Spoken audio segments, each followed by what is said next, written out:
Sometimes we hire people for a reason and stuff like that, but he gonna get a lot of minutes. He made some mistakes Tuesday and Thursday, but he made some plays, and that's what young guys do. So those are the 10 guys we talked about. Okay, I'll keep going. So y'all want me to talk about the Yellow Jackets? Let's talk about it, and y'all can ask me to stop and ask me a question if you want. Okay, we got a great schedule. First of all, our home schedule is crazy. Okay, we got 9 home games, including the Stinger shootout. And I want to let y'all listen. This is a hellacious. I don't know who the hell made this schedule. Okay. We got Jenkins to open up Thursday, right? They won 15 games last year. They were really improved at the end of the year. We got Santa Fe. They're the state runners-up in their class. We got Norland coming to Bartow this year. We play them every year. Second round of the playoffs last year. They beat us like a drum in Norland last year. We got Victory, state runner-up, right? We got Armadale. They went to the Sweet 16 last year. Got everybody come back. I know the kid messed up his leg, but they got the Jordan kid back from Discovery. Okay, we got Lakeland. They took a 1-year sabbatical against us, but they're back. And so even though it's supposed to be their home game, I said, no, you took a 1-year sabbatical. You're coming to Bartow. And this probably was good that he took a 1-year sabbatical because they were pretty bad last year, but they're going to be a lot better. And we like playing Lakeland when they're better. It's a district rival. He's our district rival, Henderson, right? And they're going to be pretty good this year. And so they're coming home. We got Newsom. They made the playoffs last year. They won 20 games. They did not win a playoff game, but they made the playoffs last year. And then we got the Stinger shootout. And so, I mean, our kids think they play better at home. We're going to find out. And then road games at Olympia with all those juniors. At Port Charlotte, made the Sweet 16 last year. Sebring's a county game. Lake Gibson's a district game on the road. We're going to always play our rivals. We're going to Kenny at Catholic the first Friday in January. When the Haven should be better, we go to them the second Thursday of the month in January. We always visit Lake Wells. Mr. Washington knows we're only playing them once, which is kind of disappointing, but we're going to Lake Wells if we want to play. And we had a 2-year series with Avon Park. This is the second year of it. He wanted to play because to help his rating. He came down to Bartow last year, and we're going back up to Avon Park. So a heck of a schedule. And that's not counting that we got Stranahan, the state champs, for Thanksgiving over in Orlando, and we got East River. East River made the playoffs. 4 teams made the playoffs out of that district last year. The East River, we got them in the Metro Challenge, and we got Providence from Jacksonville in the Wiley Keller. You playing Stranahan at Apopka? Next Tuesday at Edgewater. We play East River next Friday at Apopka. Okay. Yeah, we play Stranahan next Tuesday. They've got for the lack of a better term, it's called the Black Coaches Association. It's all black coaches. And they wanted to all play together as Edgewater, and it's Orlando versus the South. They didn't have enough Orlando teams, so they said, McGriff, do you want to play? I said, yep. And guess who got the best team? Bartow. we got Stranahan. New Orleans coming. I think they got Martin County coming, Pembroke Pine, and some other teams. But Stranahan's the best one. And they said, Coach, do you care who we play? Nope. We'll take Stranahan. And then we're going to Lowndes County for Christmas, Campbell and Atlanta Westlake, and we're going to the Villages for the Battle of the Villages. We played De La Salle from Chicago to open up. Okay, so I might as well keep going, and then y'all can ask me questions. I got a little bit left. Our district games, we're in Class 6A, District 7. Bartow, Lakeland, Lake Gibson, Lake Buena Vista, Horizon. Lake Buena Vista and Horizon were not good. Lakeland and Lake Gibson will be the competition. The Willis guy played last week in the referee clinic, so he's back. Okay, he's back. Willis is back at Lake Gibson? He played last week for Lake Gibson, so he's back. And then Lakeland is much improved, so we got a tough district. Our goal to be the number 1 seed and let Lakeland and Lake Gibson battle it out in the semifinals. And then our region is very tough. Okay, there are 4 teams from Orlando that made the playoffs out of 8 in our region. Evans played for the state championship last year. Edgewater lost to Evans in the regional final. East River, who we beat in the first round, and Lake Minneola. All are in 6A District 5. Now, I need Henderson to be better because we do not need 4 Orlando teams making it out of the region. 4. So Lakeland and Lake Gibson, we need them to step it up. We Polk County people, and we don't want 4. We don't want Orlando to dominate. But those 4. Okay, Vieira's pretty good out of District 6. That guy's been coaching a long time. He used to coach at Rockledge, Logan Key. Melbourne. You guys saw Melbourne. We played Melbourne in the playoffs, but they beat us in the regional final. Tony's senior year, Melbourne and Bayside. So two of those teams made it last year. And then Gaither is the other, was out of the Tampa district. So tough region. And somebody asked me something, Coach Griff, they were talking to me and they were talking about Victory's bracket and say, well, Victory's got what do you think about your region? I said, well, the region's great. And they looked at me and said, well, you got Evans and Edgewater. And I said, well, Evans and Edgewater's got Bartow too. So that's how we view it. I mean, we want to be champs. To be champs, you got to beat good teams. And so we got to win our district, and then we're going to get in the region playoffs and beat those teams. For the destination has changed, but the goal remains the same. We want to be playing in UNF Arena in Jacksonville the second weekend of March. So okay. I got it all in now. If you got questions, here we go. You got a question from Coach Brooks.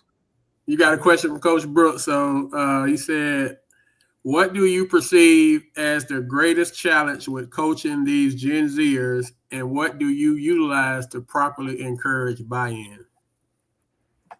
All of the greatest challenge would be all of the stuff that affects their senses. So all of the social media, they're consumed by it. Adults are too. And the parents, people have forgotten what high school sports is about. Everybody thinks it's about their kid getting a scholarship. Well, I'm gonna be honest with you. Everybody's not getting a scholarship. Okay, to me, high school sports is extracurricular. We still, Kenny Cotton, he does not want to go to college to play basketball. He plays basketball. Why? It's a family environment. His dad played. His grandma's a part of the program. He's a part of the community. He wants to go to college. And he's going to go, hopefully he's going to go to Polk State and then go to HBCU. He has no desire. So do we get rid of him because he doesn't want to go to college? No, he's in our program, and we're about building productive citizens. Extracurricular high school sports is about building people. Now, if somebody's going to go to college, great, right? We got two guys that were repping that went to college and now they're playing in the NBA, right? But so I think that's part of the problem.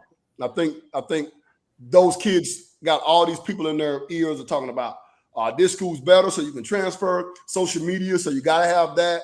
Okay, you want to go college. Well, if you're good enough, they're going to find you. And if you ain't good enough, I mean, you ain't good enough. So get your butt in the gym and be good enough. So I think that's the number one thing. How have we tried to adjust? We're on social media now. I know nothing about it. The money's with McGriff I did because Barnes said everybody would want to hear from me. I still don't, Sean Barnes, not Court Barnes.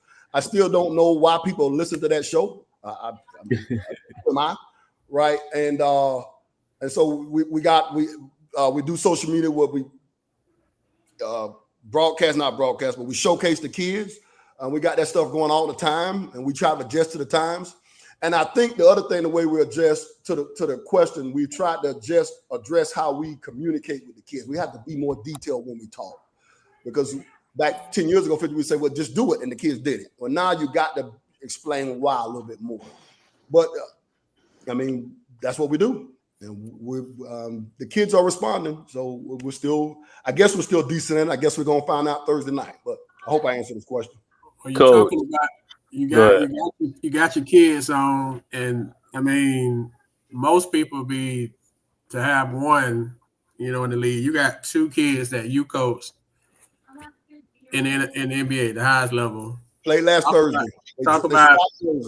Yeah, we put it on the page. So just talk about how first of all, how Walt doing, how Tony doing, and just how is all that on your side of it as a coach? We never coached Tony or Walt thinking about no NBA. We coached them as, can you get better so we can win games? Because that's our goal. And can you get better so you can get to college, which was their goal. All right, and Tony, I'm not sure anybody thought Tony was going to be a McDonald's All-American when he started as a 9th grader, a 10th grader at Bartow. And certainly when Walt transferred, the football coach at Bartow said, you a fool. You need to be out here playing football. You giving up a Division I scholarship to play basketball? You 6'2". And so certainly most people didn't see him being a first-round draft pick, although we thought he was going to be pretty good. So, coach guys thinking about that. You're trying to get them better and trying to help them accomplish their dreams. Their dreams was to play in college and play Division I in college.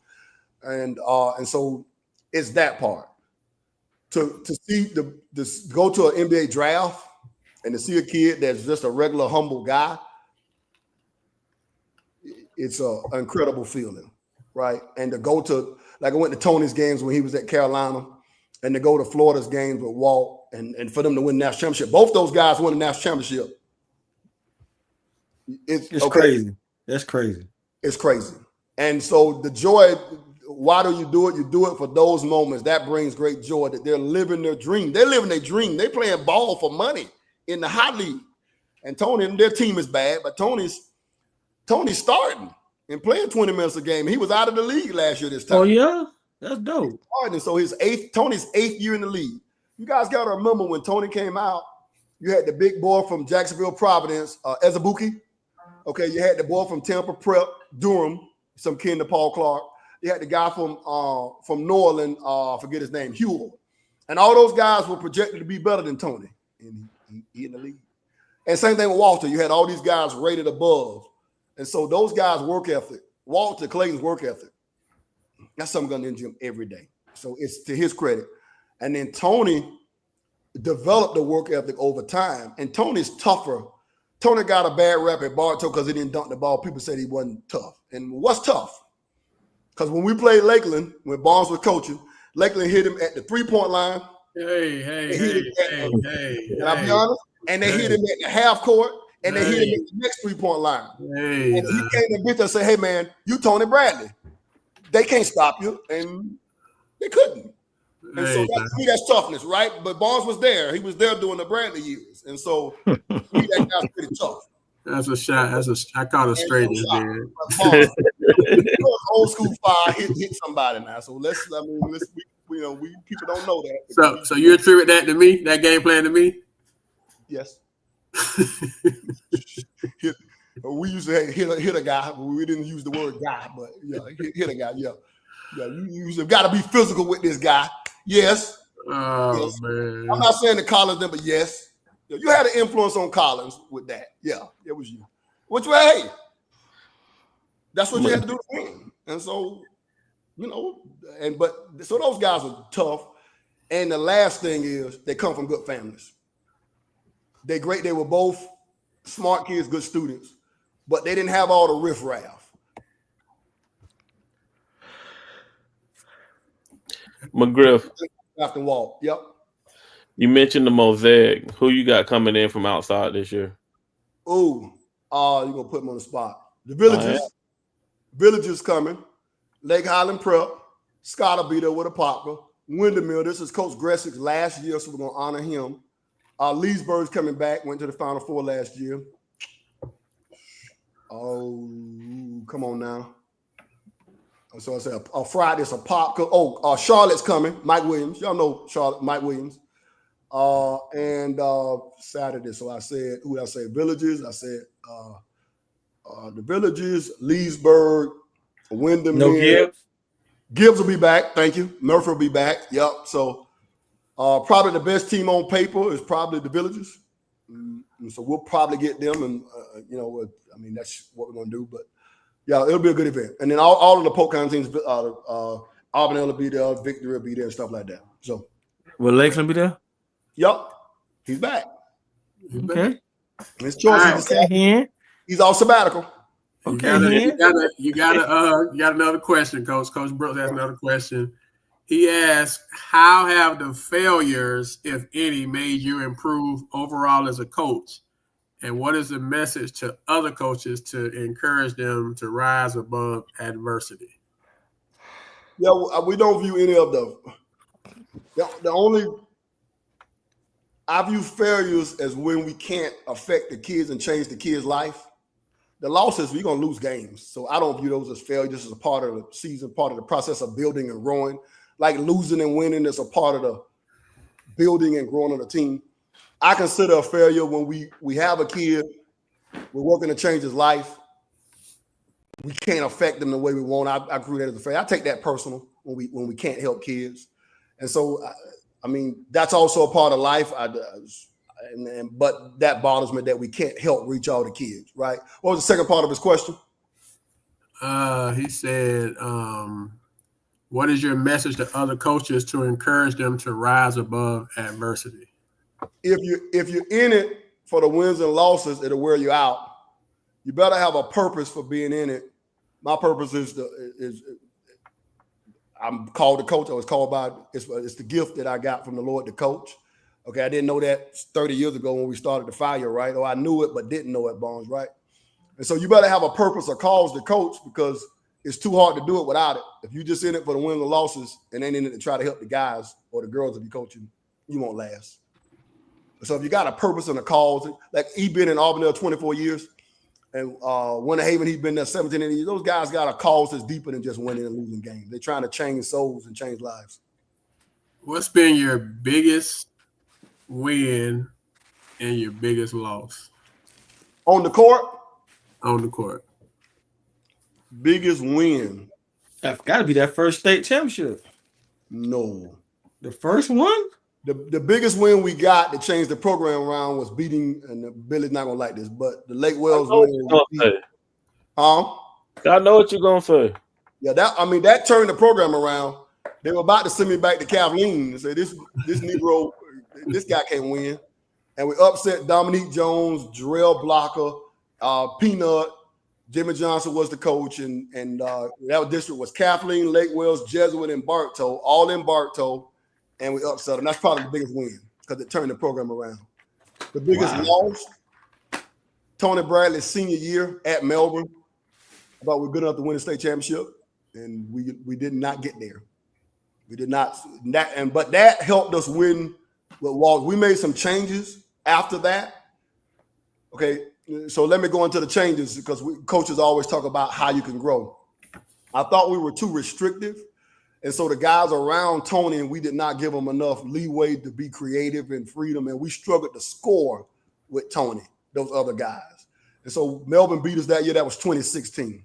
And we made an adjustment. Me and Coach Austin said, we've got to be a little bit more free-willing with our guys, and we were. And then the result of that was we got those other guys. We got Walter Clayton, right? But those other guys around Walt, we gave them more freedom, and so it paid off in 20 and 21. So probably the biggest loss is Tony not being able to win a state championship with Tony Bradley. Coach McGriff, you don't coach against some great people.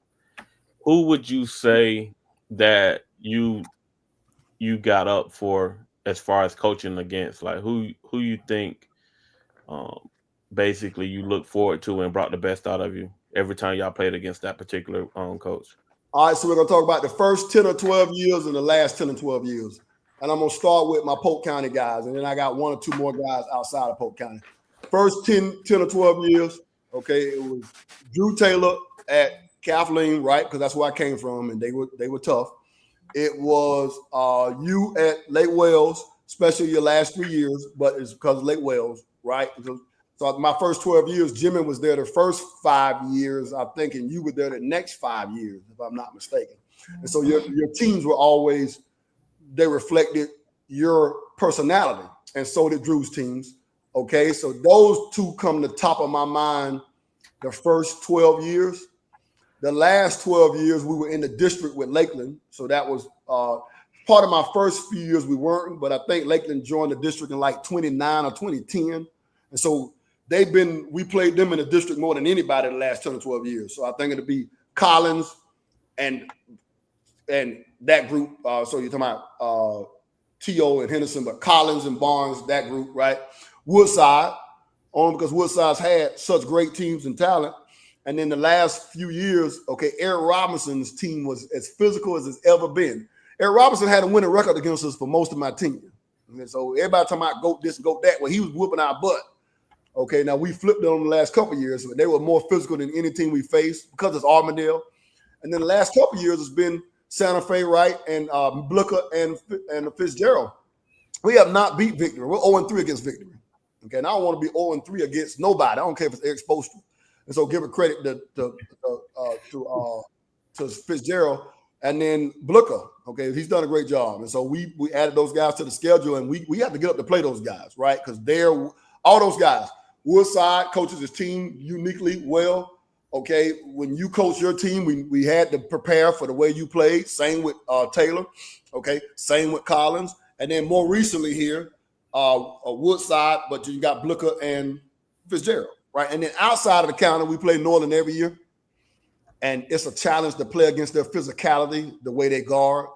Okay, it's a challenge to play them. We play Lake Highland Prep and Windermere in the preseason every year. And Lake Highland Prep just cut us up. They running stuff. They running the Princeton stuff. They just beating us up with it.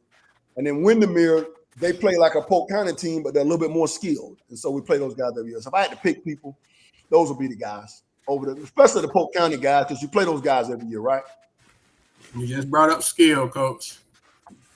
And, our Polk County, I guess, badge of honor has been like toughness and physical.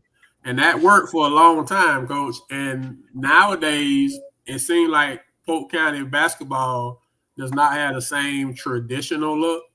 So we've asked this question. So we're asking you, since you've been around for a long time with it, when it didn't seem like it was broke. Sometimes you change stuff when it's broke. Like you said, if you're trying to press somebody and it's not working, you switch your press, you come out of it, but it didn't seem like it was broke. So why do you think, and maybe you see it different, so many people went away from what was working to now what we have, which seems more or less to not be working?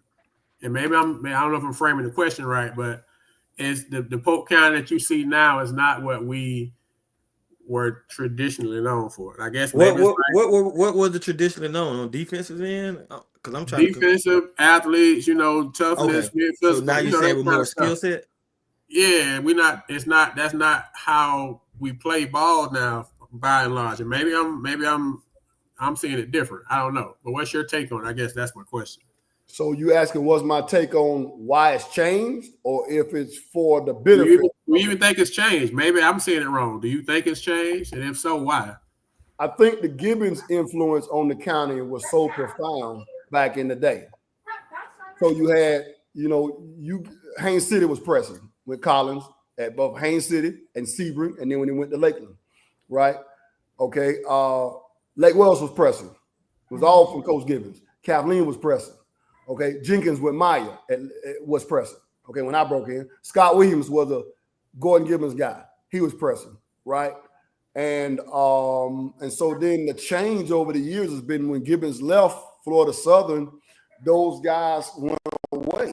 And the guys that are in place now are more offensive-minded guys. And so that's the change you see. So that the second part of that is, can Polk County win without being tough, physical, defensive-minded? Nope, we cannot. We're going to win. Okay. If Victory and Santa Fe are the favorites in from Polk County to get to Jacksonville, which they are, right, in their regions. If they're going to go there and win it, they're going to go there and win it. It's going to be because they defense, rebounding, physical, they get after it, they tough. Okay, because that's the advantage that you have. And I say that all the time, Coach. That's the blueprint of every championship team that's come from Polk County. Right. You can't get around that. Okay, but Winter Haven got there, and the key to them winning it. And one of those years they were the best team, but they got Columbus, right? And that guy Boots just scored 35 in college. So, but defense, rebounding, toughness, that's how you win it. And so, I may upset some people. I don't know. Okay, here's another thing.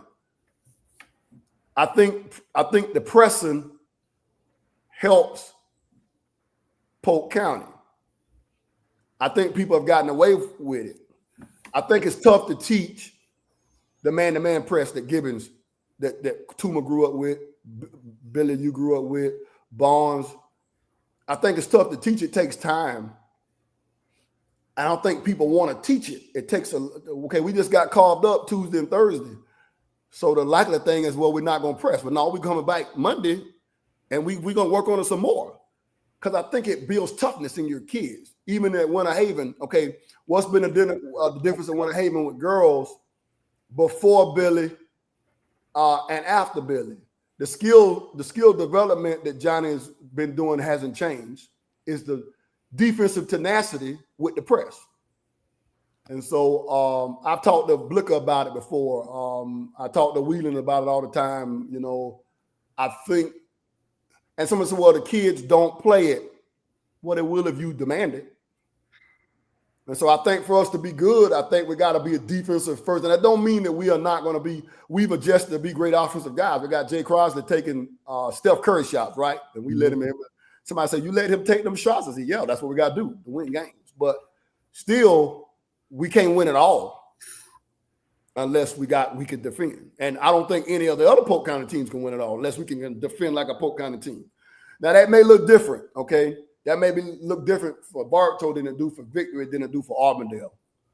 Although Auburndale's playing much more like, I mean, last year was the best defensive team he ever had. I've been coaching against them 24 years. They were physical, man. They beating us up and we beating them up. It was a great game. Okay.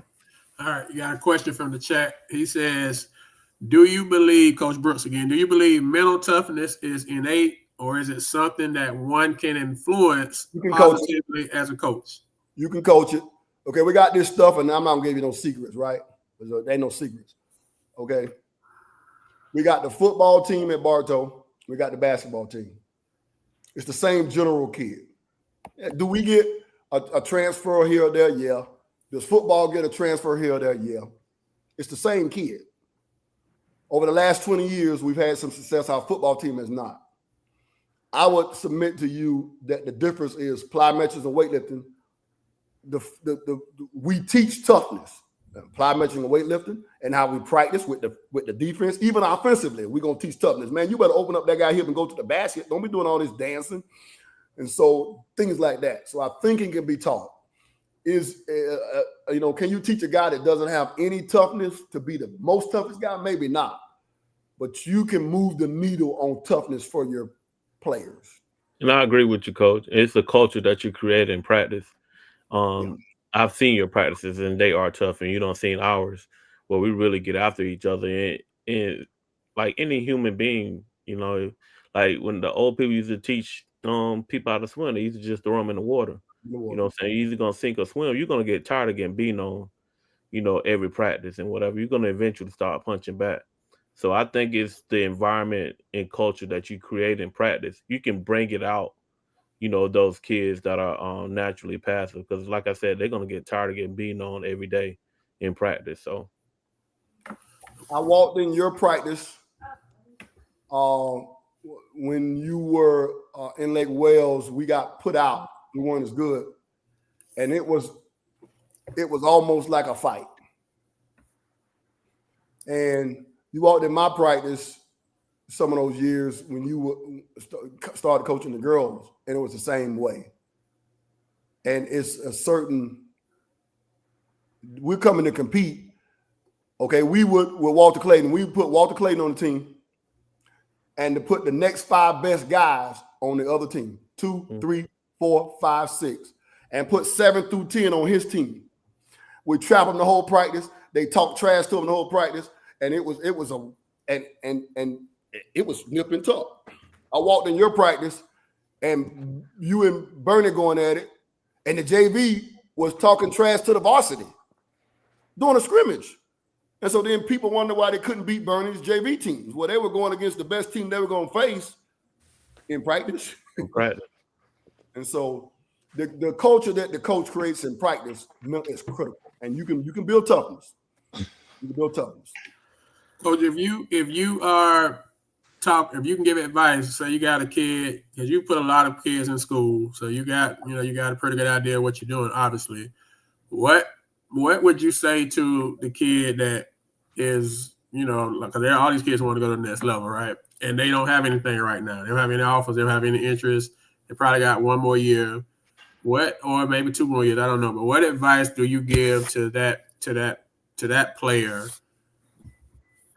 Especially with how things are now with NIL, so everything is knocked down, so your opportunities are a whole lot more limited. So what can you speak advice of any direction that you would give those young men that are in that? And we got a lot that's in this category, unfortunately, in the county.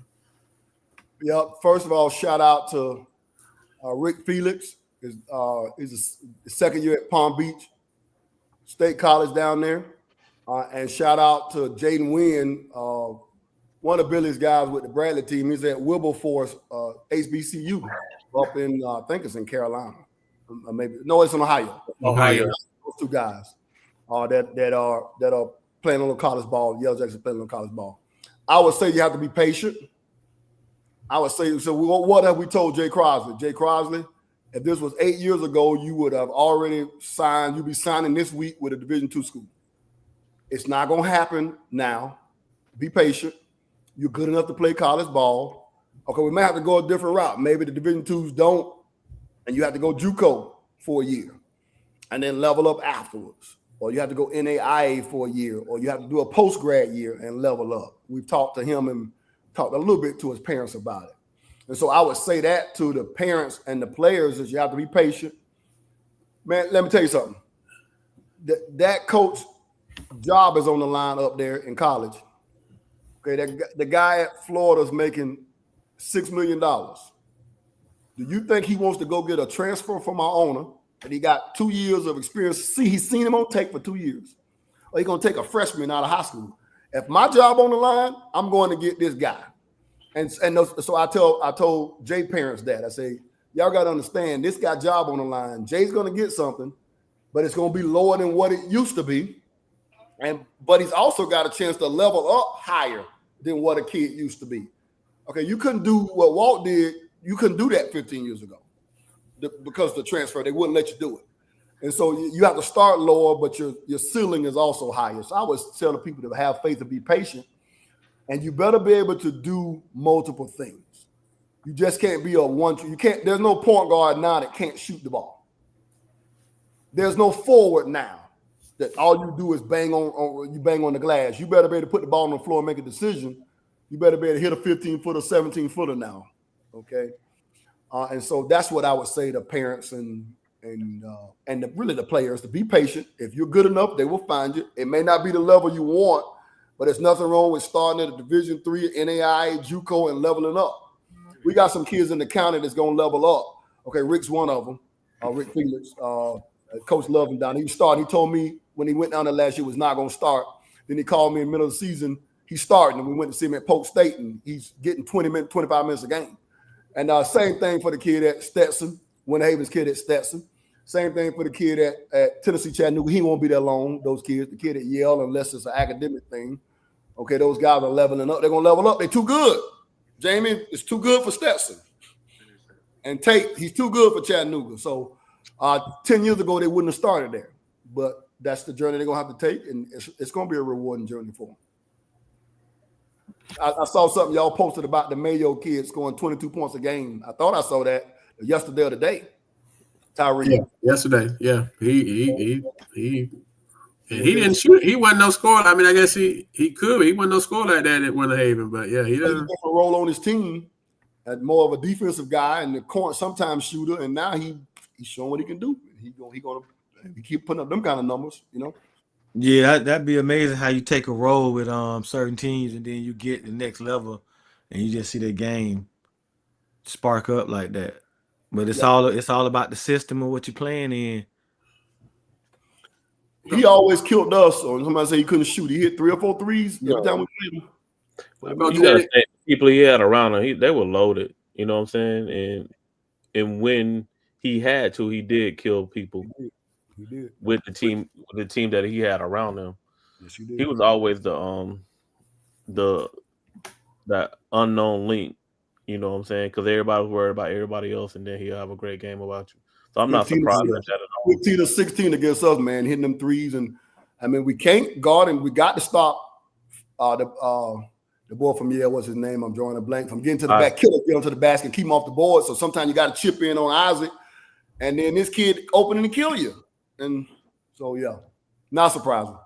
Coach, you came to Bartow this year, 24, most tradition-rich school in the county, but they had a couple down years before you got there.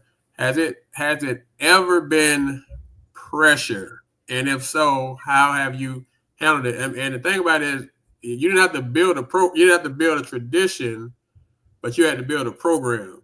So was that easier because it was tradition, or was that harder because it was tradition as you built your program from essentially from scratch to what it is now?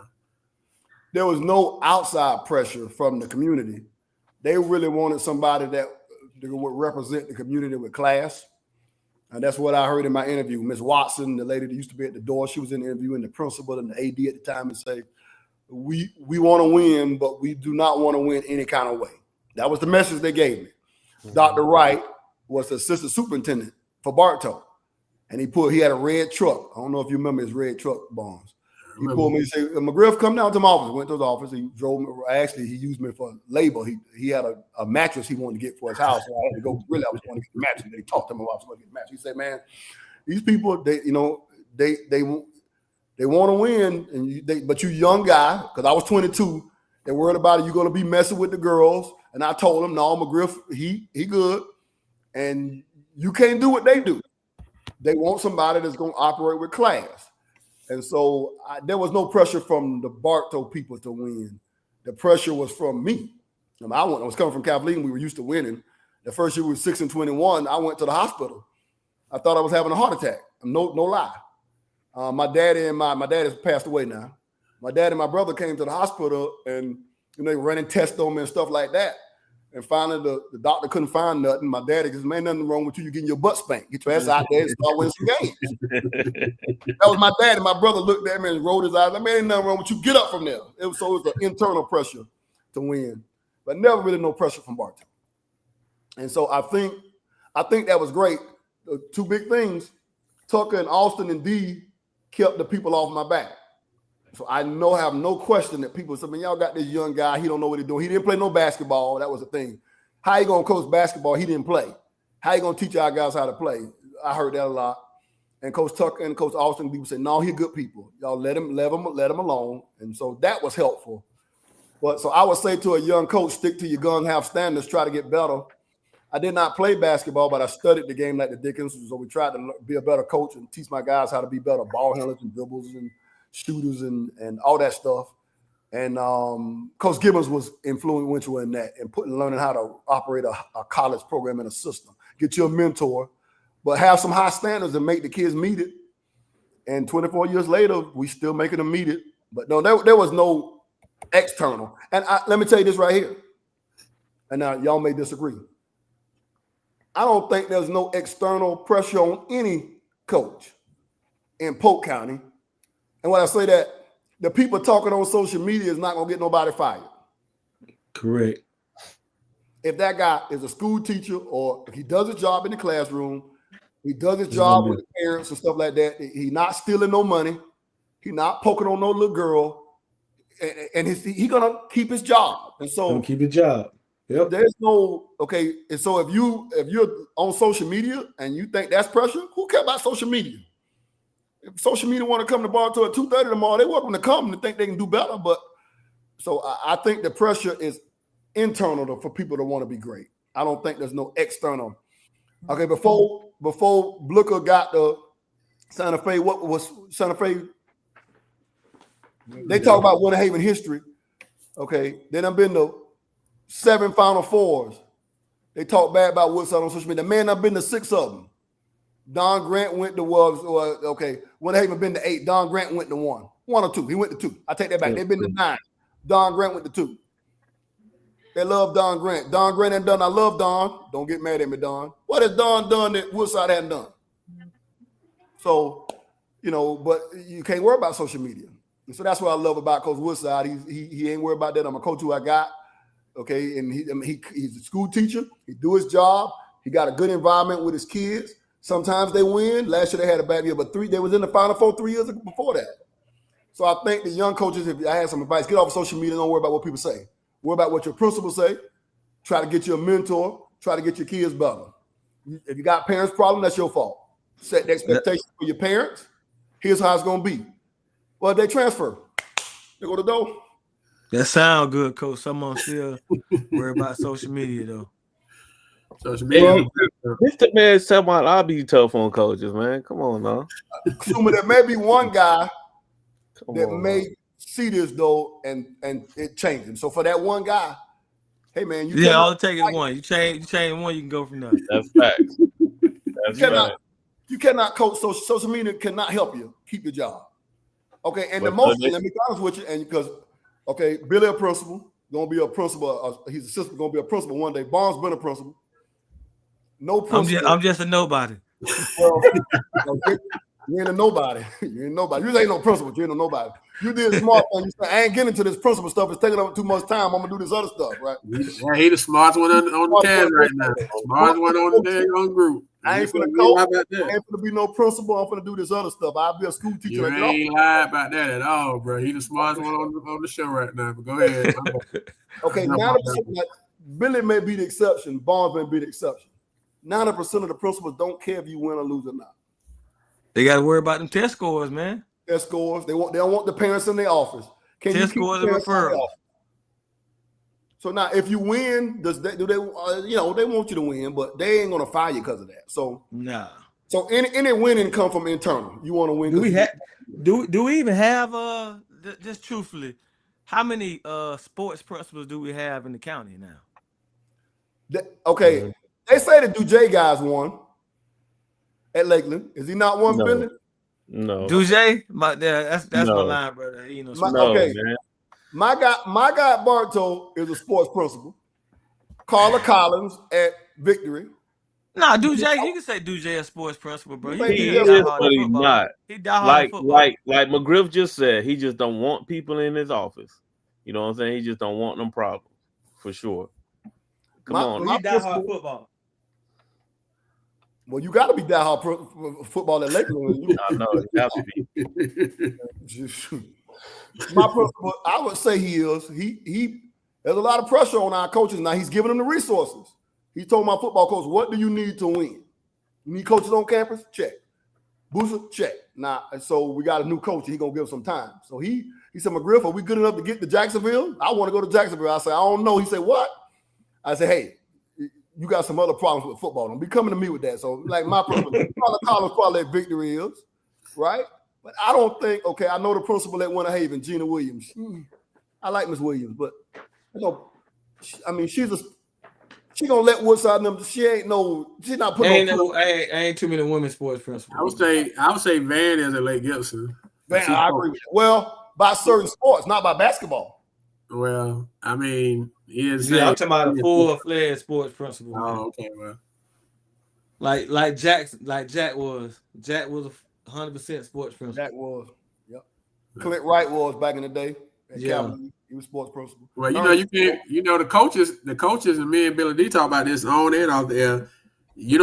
Coaches don't move up no more. Like, you don't get principals from. They want you got to be an instructional leader. So them people don't care nothing about sports or activities, and that's where back in the day they used to come from. The other side, you can't be a administrator if you're not an instructional leader now. If you're doing test scores, got your job on the line. You can be there going tomorrow. Like you said, I'm worried about this master schedule, making sure these kids in these classes and getting the resources academic, because that's all the state and everybody care about. So yeah, you ain't got that many because of the dynamic on, like you said, the test scores, the other pressures.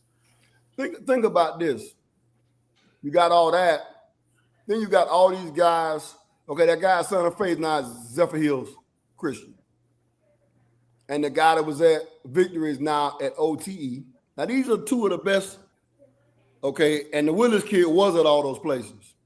Well, the kid that's with the Villages now was in Haines City as a middle schooler, wasn't he? I thought he was. Yeah. He was. All those places are sports places. The administrators at Victory, like at the Villages, they value sports. It's important to them. Mm-hmm. So we're losing our best talent because of that. I would say that. From the principal perspective, we're losing our best. Okay, what football program in the county? Lakeland is getting the support. I talked to Coach Johnson at Lake Wales because they came to Bartow. He's not even getting the support he needs from his administration at Lake Wales, and he's got probably the second best program in the county. So how can he sustain it? Okay, so I don't know. It's coaching tough, but principals they don't help. Some principals don't help. They don't help. Why do you think there's not a competitive? This is from the chat. Why do you think, from Coach Morrell? Why do you think there's not a competitive balance around the county? Transfer portal. And some coaches put in more work than other coaches. Let me say it like that. Look at Coach Billy D shaking his head. Okay, Hey, I man. get on. Okay, I get on. I get on to here to get caught up because I want to be up to date because I don't really look at it a whole bunch. But I said, okay, I'm going on the show. Let me get up to date. And I'm scrolling the page, Polk Hoops page, and I see y'all have liked or copied or whatever you call it. I don't know what you call it. Coach Blicker's in the gym tonight. Well, okay. Well, that doesn't affect Bartow because we open up our gym and we go up. But if I'm Kathleen, George Jenkins, Lakeland, Tenorock, and Lake Gibson, and Victory, and Auburndale, because he's close to Auburndale, what y'all doing? He opening up his gym. So why you get mad at him? You better open up your gym and put it on social media. We do it different in Bartow. We got the middle school because we can. Or maybe Lake Wells, they don't have to do that because they're getting their kids from middle school, they can. But for the programs that want to take the next step, what you doing? So if a kid transfer to Santa Fe, why should they be mad? They open up the gym. If a kid transfer to Bartow because of social media, well, get you some social media, right? So you better adjust to the times. We still old school, but we adjusting to the times. So I think there's a difference in coaching. And I think that's probably your biggest testament. I watched you a couple times last year, and I saw you in the in Georgia when Jakala hit all them threes, and I was talking to Tube about it. I said, bro, he went 4 out post. I said he went 8 for 11.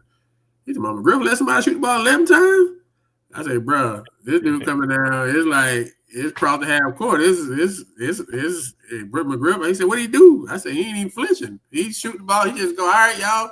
He ain't even addressing the kid. And I'm just like, but you've had to adjust, coach. Just like when you wear your J's, went from hard bottoms to the J's when you put the blue blazer on. So you gotta Bonds. I ain't never owned no Jordans until 2 or 3 years ago. But the kid, who was it? Oh, Walter Clayton. He said, McGriff, you need to get some style. I said he was when he was in Bartow High School. So I got to Florida. When he got to Florida, I said, hey man, you talking about some style? I need them shoes. We both wear the same size. He said, all right, he just gave me 2 or 3 pair of shoes. So now I get me the coaches get mad. I get me a Walter Clayton special. They said, McGriff, I went to Utah. Did you get it to Walter Clayton? I said, I surely did, yo. My J's. So I don't, because that doesn't change who I am, right? If my Jordans get somebody like Bartow, because it's still about players now. Coaching is great, but it's still about players. So I think coaches got to be willing to adjust to the times with the stuff that it takes to attract the kids, but they can't change their values. You go into class, you're going to show up to practice every day. I got a text from a coach I'm mentoring. He said, well, what you do if somebody don't show up to practice? I said, well, that doesn't happen. I said, well, you got to sit the kid. He said, well, what you mean? I said, well, if you let the kid miss practice, he's going to keep missing practice. He said, what about the parent? He can't miss practice. I said, does he plan on missing the game? He said, no. I said, well, so I think you got to have the same standards, right? Gotcha. Coach Blicker is in the chat. He said he taking notes. Say full court press Mondays with Mike Blicker. Stop paying attention to social media. So he taking notes. He just wants you to know that, Coach. So got another question from the chat. He asking, do you think the county would benefit from having freshman programs? Yes. We tried to have a freshman team, and because of Title IX, they said no. So we actually kept like 25 kids and had a blue team and an orange team, and they alternated games. And I'm going to be honest with you, there's a limit of how many JV games you can play. Some of them didn't make the schedule, and we snuck some more in there. But we stopped doing that because people caught on to it. But yes, I think it would benefit. Because we cut kids every year that we may keep, that a year of development would help. And so, yeah, I think it would help. Once you get, will we ever from we're about to let you go, I promise, from a infrastructure, resources type of viewpoint, do you see us, and I know you kind of in rooms outside of just Bartow High School, you're in some of these other rooms that kind of influence stuff, right? Do you think we'll ever be on a level playing field from a resources perspective with people like Orange and because that's our biggest thing. We don't have the same resource. Orange County, Dade County, these other counties that have an abundance. Do you ever see us being, not saying we on equal, but we at least, we kind of trying to level it out a little bit. Do you see that in any form or fashion? I got a question for you to answer the question. Have we ever been on the level playing field with them? We have never been. And it hasn't mattered that because we take what we got. Coaching to me is this what I got. What do I have to do to compete with them? And I'm going to take what I got. And so for years, we beat people off of toughness, tenacity, physicality. And now our county is getting beat with toughness, physicality. And so I don't think the resource is a problem. I think. Yeah, but that's the thing, I guess, and I don't mean to cut you off. I guess that's from the earlier question. We was beating people without all that stuff. So now all of a sudden, why? And I asked this, and me and Billy was on here a couple weeks ago. Why is that the headline of what we don't have when we beat you without it? Now all of a sudden we can't beat you because we don't have it. And like I say, maybe I'm too old school. I haven't been out the loop, I'm media, whatever. But that's my point. Like, we beat you without it, but since there's so many folks feel like that's why we're not, because they got these resources. Will we ever have the resources? That's you kind of this part B of that's been my thing for a minute. I don't think we'll ever have the resources. Here's the other thing now. I want to say this right here. Miami, and you all can fact check it, and Orlando, as far back as I remember, I started watching high school basketball in the late 80s. They have always won more of the state championships than any other area. Miami first, Orlando. But what has changed? That has not changed. So sometimes we get, because I watch the show, I'll probably watch it later a lot of times, but I watch it, and I hear you guys sometimes talking about where they're winning all the championships, where they always have. 2/3 of the titles have always gone to Miami area schools or Orlando area schools. I think our thing is when we got a chance to win it, we have to win it. And the way we're going to do that is still the same way. Toughness, physicality. I mean, so, okay, the last 4 years, we've had a chance to win a state championship. The victory in Santa Fe last year, and then Winter Haven the 3 years before that. And you telling me those teams, okay, those teams couldn't win it? Well, they were there. They could win it. And so I think to get over the hump, okay, we've been to the state sometimes and been overmatched. So maybe one of those teams were overmatched. And so how are we going to get back and win it? How is Victor or Santa Fe going to get back win? How's Auburn going to get there and win it? Or how's Bartow going to get there winning, or Lakeland, or whoever? To win it, you're going to have to, our resource is our toughness and tenacity, our physicality. Okay, that's what's going to get us over the hump. To beat an Orange County team, a Hillsborough County team, or a Miami team, that's what it's going to take. Because we ain't going to out-talent them. We ain't going to have more skill. I'm not going to have more skill than Evans or Edgewater. I'm not. So we better be good on defense. We better be good on special teams. We better be able to be efficient. All right, Coach. We're about to let you go. So, same question we've asked all the coaches. Asked you the same thing. What's one thing that you're leaving behind in 24-25, and what's one thing you're taking with you in the 25-26? On the court, leaving behind? We can keep it basketball. It's fine. Unless you want to, you can make it personal or basketball. We open it up however you want to answer it. One thing we're leaving behind in 24-25. We're going to leave behind losing in the second round of the playoffs. We've the last 2 years we managed to win the district, and we won a playoff game, and we haven't won the second round playoff game, and that's I mean, most people would be really excited to win the district and win a playoff game, and we're very excited about that. We're very thankful. But we have high aspirations, and so we're going to leave that behind in 2025. We welcome the challenge to win the district and then go farther. We want to play in Jacksonville. And then what was the second part of the question? What will you take? Yeah, what would you take with you to 25, 26? We got a really good group of guys. They're great young men. They're pretty decent students, not all of them, but most of them. They like playing together a lot. We got a good chemistry in the locker room. So I want to carry that into 25 and into 26. I think that'll be the difference. I'm not saying our team will be 24-1 because of that chemistry. No, we're gonna get some losses, right? But I like the chemistry of this group. I like the leadership we got from Jay Crosley and Kenny and Dylan Brinson. Obviously, the sophomores are the talented group. I like their development. They're still sophomores, right? They still do dumb stuff that sophomores do, right? But I like the relationships that we have with the guys. And I like the relationship they have with each other. I think coaching is about relationship. How can you build a relationship with the team where they will respond to you? And so we've worked really hard to try to build a relationship with them. And I think our guys have a good chemistry.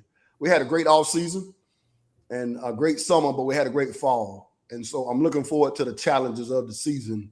We got a great group of guys. Coach, you play all the time, Coach. Everybody don't take that philosophy. What do you mean?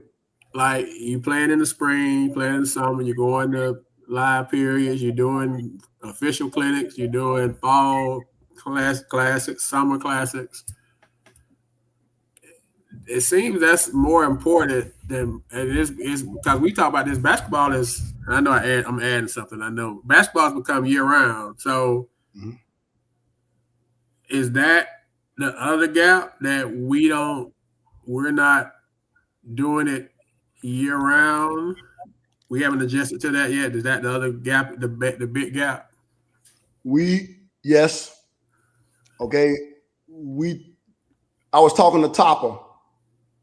He said, Coach, do I need to start a Jenkins travel ball team after the season where I can practice with my guys, skill develop my guys, and they play together? I said, yes. That's what we do with the Bartow Blazers. If everybody who's got their big team, okay, Jameer's playing with the Rebels, okay, go play. Jay Cross is playing, but everybody else, let's play together. We're going to open up the gym during that time of year. Okay,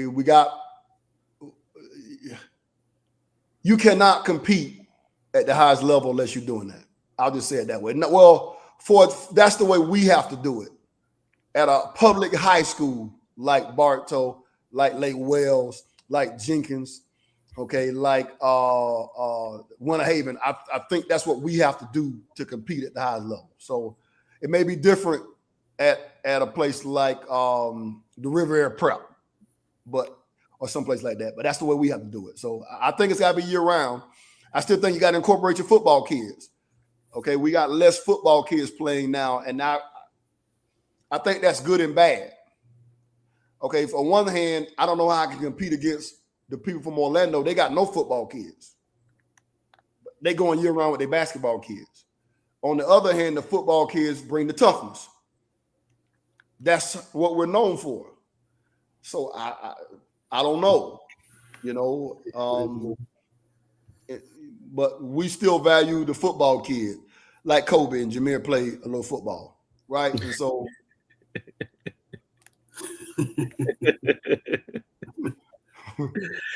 that's my buddy at River Air Prep, Blicker. I mean, me and Coach, he practices at my gym every year when it comes to the state tournament. And so, won't nobody be practicing this year, Coach. Find somebody. Hopefully we'll practice somewhere in Jacksonville. That's right. Yes, sir. Two things before you leave, Coach. One, after the season, let's sit down and have lunch.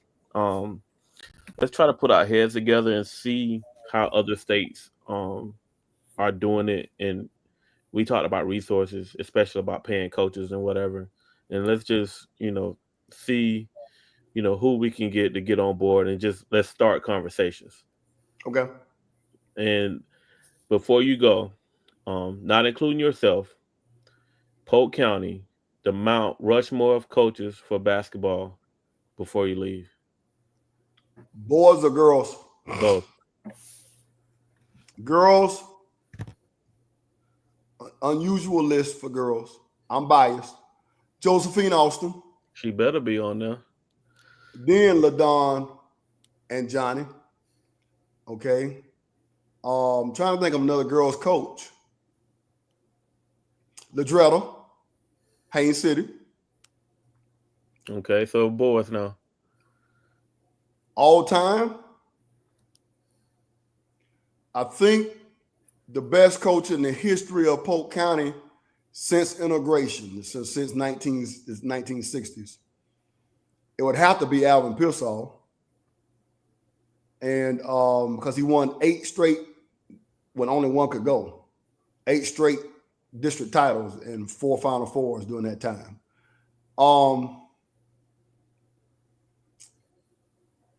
All time, Aubrey Whitaker, because he really spawned what's happening in Lake Wales with you and with Bernie.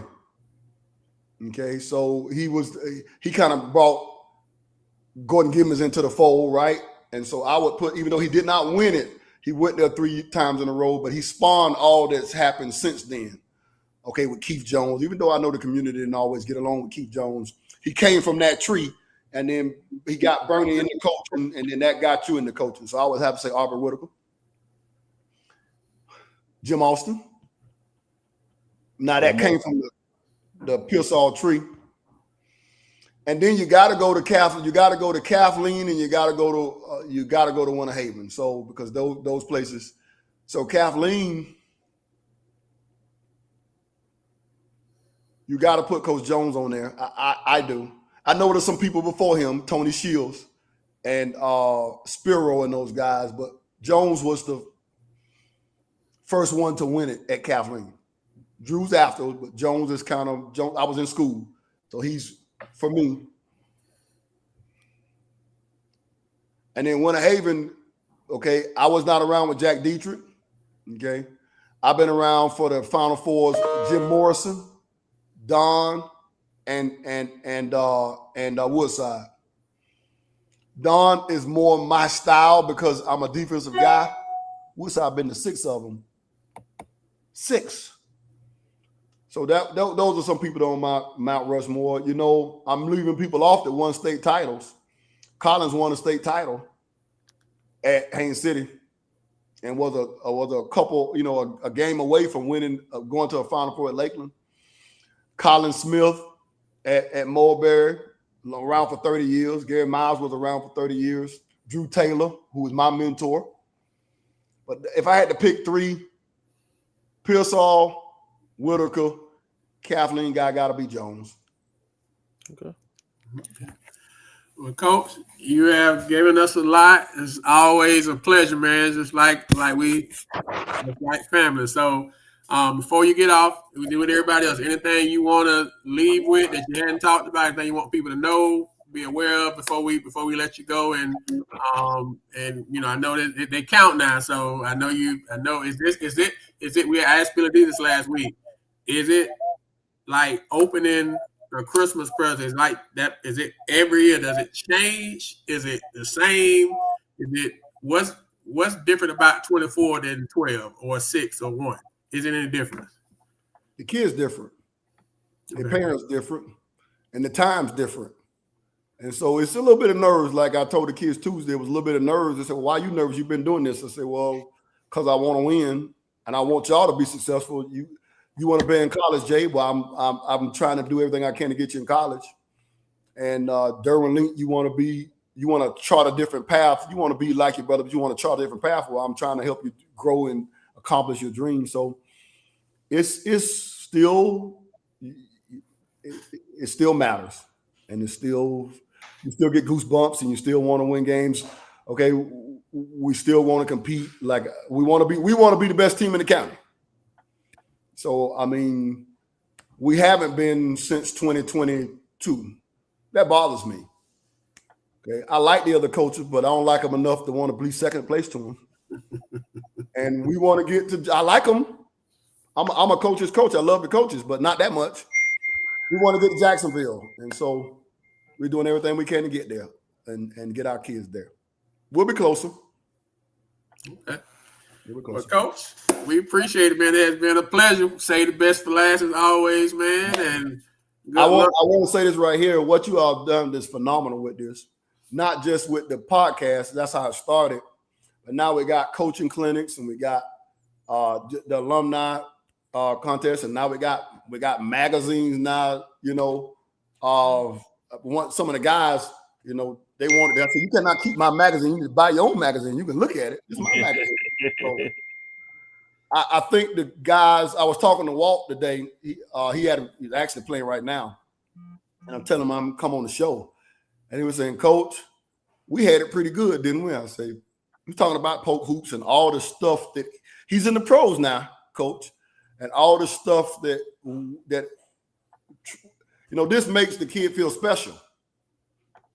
They parent, you know, like Jay Crosley parents, you know, he feels special. And Dylan Brinson was looking at it today. And it makes, you know, man, I want to begin in the magazine. He was 39th. I think he told me he was 39th on the rank. And he said, well, I want to get high. I said, well, if we win, you're going to be higher. And so this is just pretty good. So thank you all for what you do to promote it. And I want to say, coaches, good luck. Don't lose the faith. It's a tough job, but you are doing a yeoman's work for the Lord and serving your communities. Keep serving your communities. So make sure you tell George to check out Jay Crowley article when next time you're in the shop. Tell him I said, hey, what's up? Has he seen it? I don't know. I sent him one. I don't know if he has, but make sure he check. I told him to check out the article. So I don't know if he got it yet or checked it out yet. But I'll let him know. I'll be in there with you. Okay. Appreciate you, Coach, man. Good luck to you and the guys this season, man. And always a pleasure. Thank you for all your time and everything you do for Polk County basketball. Thank you, Billy. Did y'all win this week? Yes, sir. We beat St. Pete Lakewood and Manatee. We got OCP on Friday for our first game. Basically, y'all going to Jacksonville, and will anybody else be there to join you on the boys' side? On the girls' side, I think Lakeland has the best chance. Okay. But I did see a couple of their teams in their region, and because y'all in the same region, it's gonna be tough. It's really gonna be tough. Waikava, the defending champion Bloomingdale, I saw them the other night. They're still pretty good. You know, it's gonna be tough, but they got a chance with all the talent that Red brought in. You know what about Hays City? Hays City is losing the two Morris sisters, I thought would hurt them, but they just beat Wildwood in the preseason. Defending state champion, was undefeated last year, and they beat New Smyrna, was 5A state champion last year. So I think that's two big wins.